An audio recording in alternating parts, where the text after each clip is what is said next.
This is the Future of Automotive with Steve Greenfield.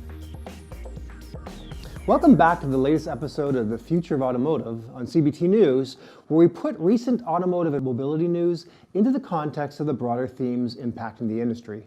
I'm Steve Greenfield from Automotive Ventures, and I'm glad that you could join us this week. Big news this past week as Amazon announced they are getting into the car retail game. To be clear, they will be listing dealership vehicles online, but the potential impact of this announcement should not be minimized. I don't think this initiative should be simply dismissed as Amazon providing dealerships with a new source of third-party leads. At the LA Auto Show last week, Hyundai announced that they will be the first automaker to partner with Amazon and begin selling vehicles in January, enabling consumers to complete the full car shopping and buying experience online. The program will begin with 18 Hyundai dealers, with a broader rollout to follow in the second half of next year. The automaker, likely concerned with how dealers might interpret the news, made a point to emphasize that its dealers will continue to play a role in online sales. The plan is to have payment and financing options available to the consumer during checkout. Based on availability, the new vehicle will be delivered to the buyer or available for pickup at the local dealership. It wasn't clear if the dealer had the option to offer all of their indirect financing options to the consumer, nor whose F&I products were likely to be presented. There was also no news on how a consumer could get a trade-in price for their vehicle.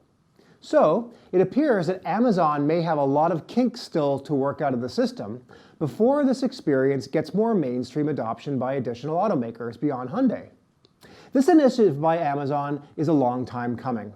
If you look at the top retail categories in the US, Amazon is a dominant player in all other categories outside of automotive retail.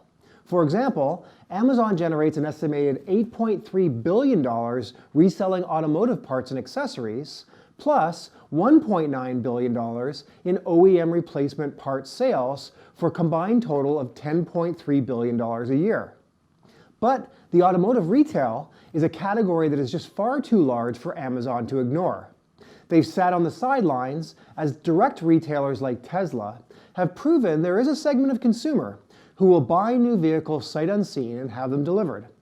And Carvana and CarMax have proven the same for a segment of used vehicle shoppers. So it's not surprising that Amazon is throwing significant resources at how best to get into the auto retail category. How did the market react to this news?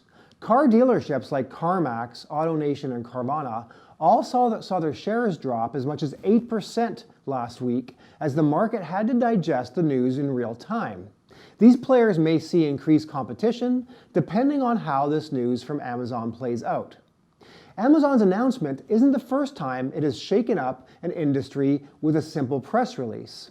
The company sent shockwaves in the auto parts retail industry after it announced its plans to start selling auto parts on its website back in early 2017. The company's foray into health insurance sent insurance stocks plunging in January 2018. And Amazon's intention to launch physical pharmacies sent shares of CVS and Walgreens reeling back in May of 2021. So what are the implications to the industry, and what should we be watching out for? It's not lost on me that by 2024, the number of Amazon Prime members in the United States is projected to reach more than 180 million users, up from 168.5 million in 2022. To put this stat into perspective, there are only 124 million households in the US. Another stat that resonates with me, 51% of consumers start their product search on Amazon. We've conditioned the majority of consumers in America to expect the benefit from Amazon's halo of trust, comprehensive selection, and very liberal return policies. So it's not a stretch for me to believe that there will be a healthy segment of consumers who will turn to Amazon for their car shopping and buying needs in the future. What are the implications on other third-party websites and even dealership websites? I think this is something that we should watch closely given Amazon's dominance across almost every other shopping vertical. Dealers should be keeping a keen eye on how Amazon will look to price this offering and whose finance and protection products will be presented to the consumer in the experience. Remember that for most businesses, Amazon charges sellers 15% of the product selling price on each product sold, regardless of the e-commerce fulfillment method. Outside of the seller fee, Amazon charges two main types of fees: fulfillment fees and inventory storage fees, which may or may not apply to dealers. 6 years ago, Amazon took 35% of each sale, but it has increased its cut yearly. Now, for over 2 million third-party vendors, Amazon has raised its cut for selling on its platform from 35% 6 years ago. Amazon now takes 50% of revenue on average. So, for all of these reasons, we shouldn't dismiss this news, and it may be one you want to keep an eye on. So with that, let's transition to our companies to watch. Every week we highlight interesting companies in the automotive technology space to keep an eye on. If you read my weekly Intel report, which is delivered to your email inbox at 7 a.m. on Mondays, I showcase a couple of companies to watch, and we take the opportunity here on this segment to share those companies with you. Today, our new company to watch is Cyan. Cyan aims to deliver innovative transportation technology to make life better through safe and accessible city and municipality infrastructure. Too often, city and municipality infrastructure data goes neglected due to constraints on budget and time and the all too common information gap.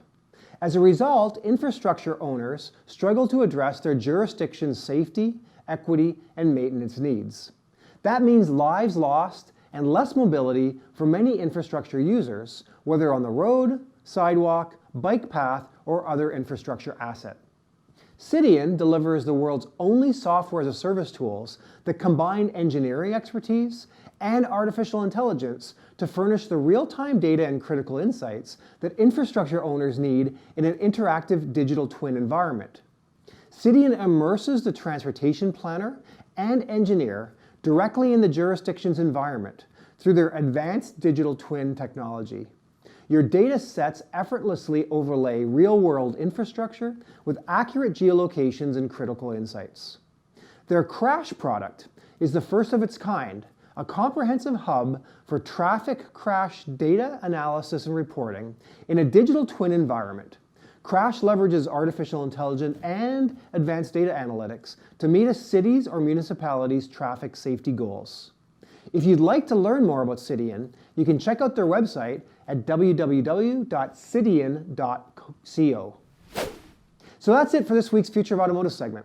If you're an auto tech entrepreneur working on a solution that helps car dealerships, we want to hear from you. We are actively investing out of our new dealer fund. If you're interested in joining our investment club to make direct investments into auto tech and mobility startups, please join. There's no obligation to start seeing our deal flow, and we will continue to have attractive investment deals available to our members.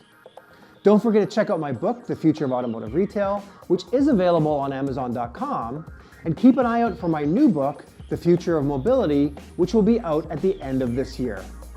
Thanks as always for your ongoing support, and we look forward to working closely together with you to create the future of this industry. Thanks for tuning in to CBT News for this week's Future of Automotive segment, and we'll see you next week. Thanks for watching The Future of Automotive with Steve Greenfield.